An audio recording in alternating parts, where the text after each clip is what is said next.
You're watching another episode of Kelly's Outdoor Adventures, the RV Drifters.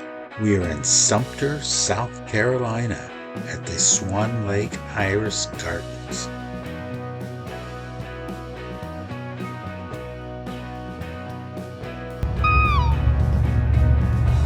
I think that one's lost. Its partner didn't come back or something.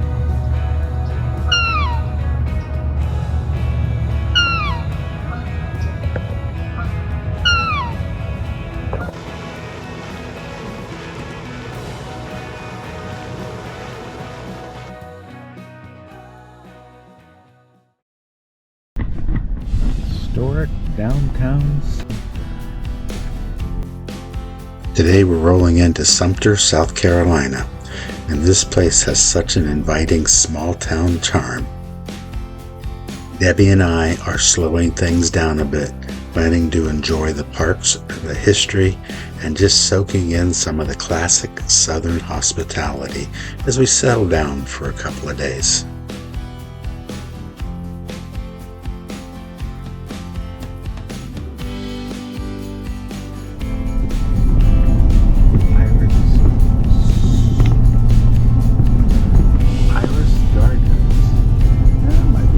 Check out. Here in Sumter.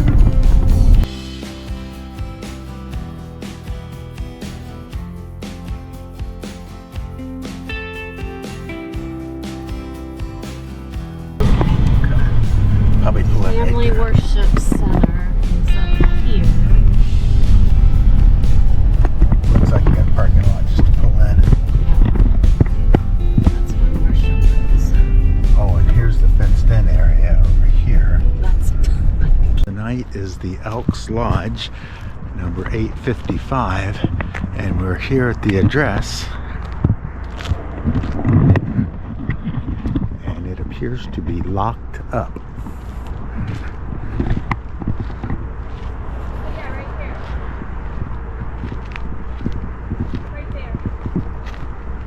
Okay.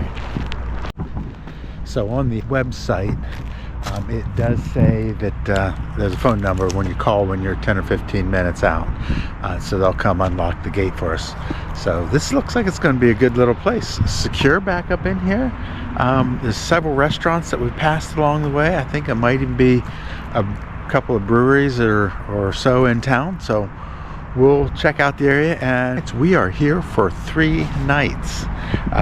This ELKs Lodge.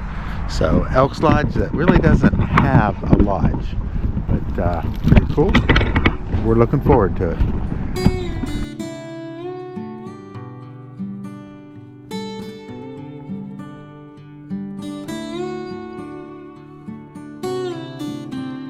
So this Elks Lodge was shut down during COVID by order of the governor.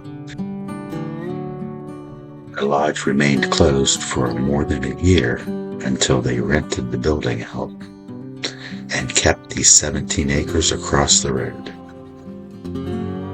And even without a building, Lodge number 855 continues to do what the Elks Lodges do best. They raise money for charitable organizations. They have a large fenced-in area for visiting Elks members who have RVs. One site is available for electricity, but I suppose they could probably hold several more. They would just be dry camping. We got the one spot with electric.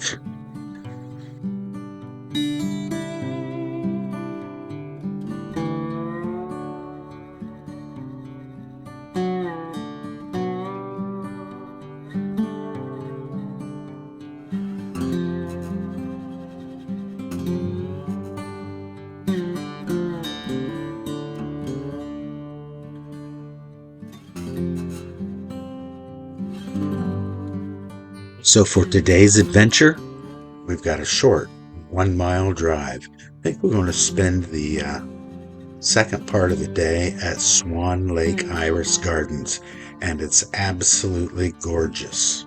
Of course, one of the first things you always do is go to the visitor center. We picked up a brochure on the walking paths around the gardens. The maintenance was stringing up Christmas lights. This is a big drive-through Christmas light event every year. Cool. You got the white ones, you got the purple ones, you got the green and blue ones. Sad part is the lights won't go live until December 1st, and we won't be here at the area by then. We're going to check out the quiet walking paths and the swans gliding across the water. It's a perfect place to just slow down and unwind. Holly tree. What if you can get a holly tree to grow in Ohio? That would be a cool tree to plant. Health and fitness, it says. Okay, I'll be there in 2 seconds. There's a lot of red on this tree, on this bush or tree or whatever you call it. Very cool. Butterfly garden, braille garden, chocolate garden. They said there's plants here that actually smell like chocolate. I'm going to look and find one of those. Welcome to Sumter's Swan Lake Iris Gardens, home to all 8 known species of swan and some of the most intensive plantings of Japanese iris in the United States.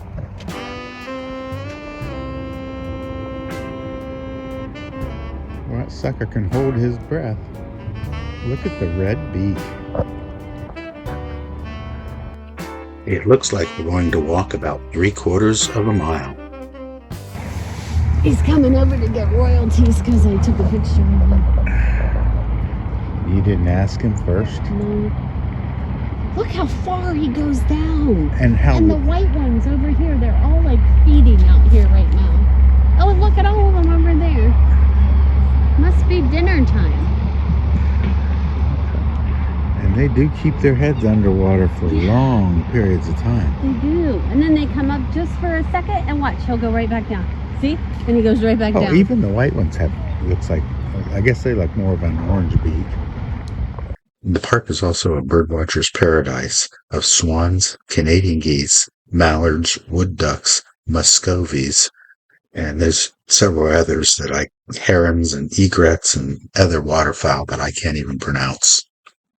The garden encompasses 150 acres with more than 120 varieties of iris that explode in late spring and burst into color. In Texas, all the way to North Carolina. And now I grow in people's yards too, because I'm so beautiful.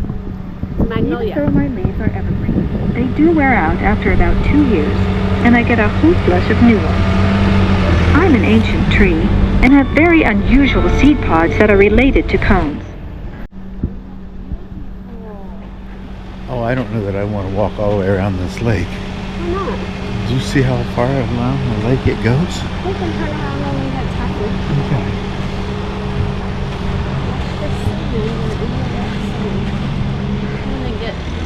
Oh, there's another talking tree.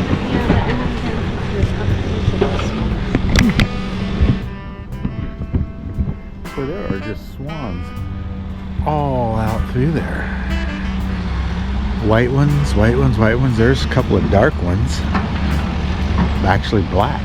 Cool. And I think to sum up, what we found was this was one of those hidden gems that you could just spend hours here just wandering around and seeing the swans.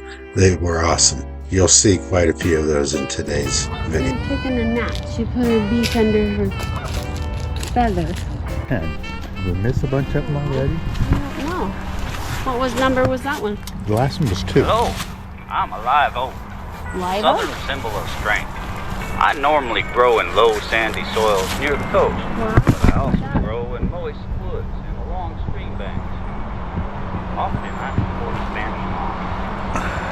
I'm very fast growing. Well, they call that an oak, but it certainly doesn't look like an oak from in Ohio. 1976 in Louisiana. Look at the leaves. It does. It had a diameter of 11.65 feet and a height of 55 feet. Wow. Huh. Guess that tree just doesn't talk anymore. That's a loblolly pine. it won't. I pushed it. No, it's not talking. But that's a loblolly pine. States. With my dark green leaves and hundreds of flowers, I'm a jewel in the fall and winter months, with blossoms from November through April. I like growing under pine trees. Their shade keeps me looking at my best, and their needles help my work stay cool and moist. One member of my family is grown worldwide not for flowers, but for leaves. Range begins in Guatemala, Central America, and continues to Virginia. I'm one of the first trees to colonize abandoned fields. Now, you won't find me growing in many home lawns because of my seed balls that are covered with prickly spines.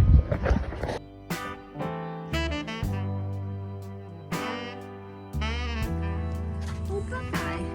Monarch cloudless sulfur. Spice bush locust.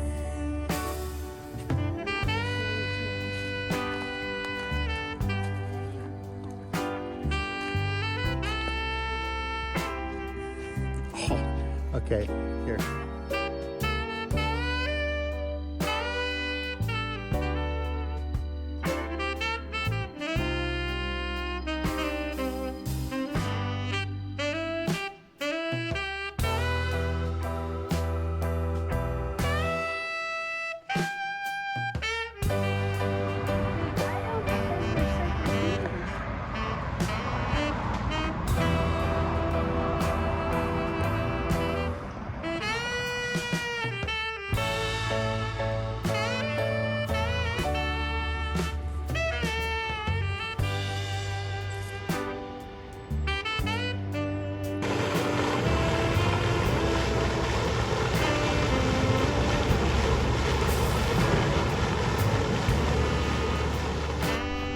And it's pack-up day here at the ELKs Lodge in Sumter, South Carolina. And it was nice 3-night stay. I think it was $15 a night. We did have 30 amp electric plug-in here, which made it nice. But 3 days here, and it is time to hit the road. And we're leaving this ELKs Lodge and we're heading to another in Myrtle Beach. So we'll check in with you when we're on the road.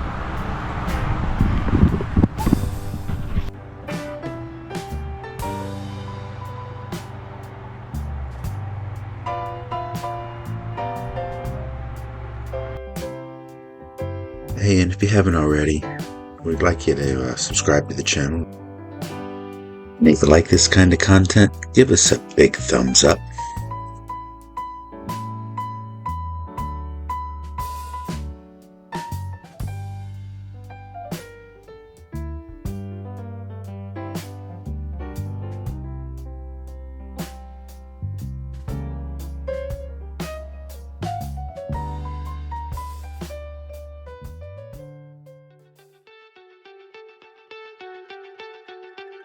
So Debbie located a state park campground that would allow us to dump our tanks and fill up with water.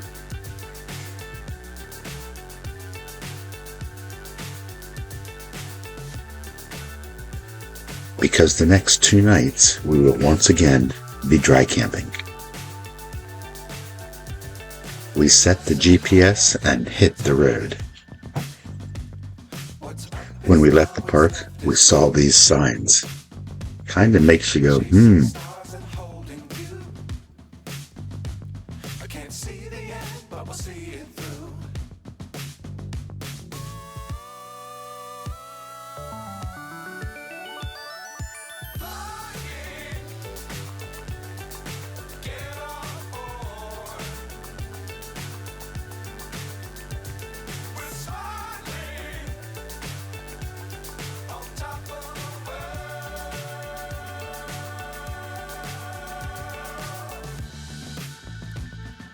Dangerous times don't fly too high. Be sure to keep the ground in sight. Fly forever if you keep it tight. Love the world but keep the sky on your mind. Flying. Get on board. Hello? Hello.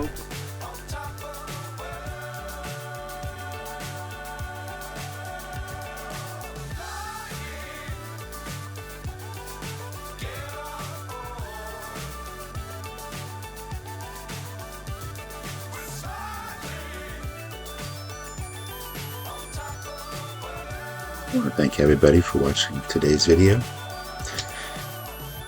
As always, and until next time, cheers, everybody.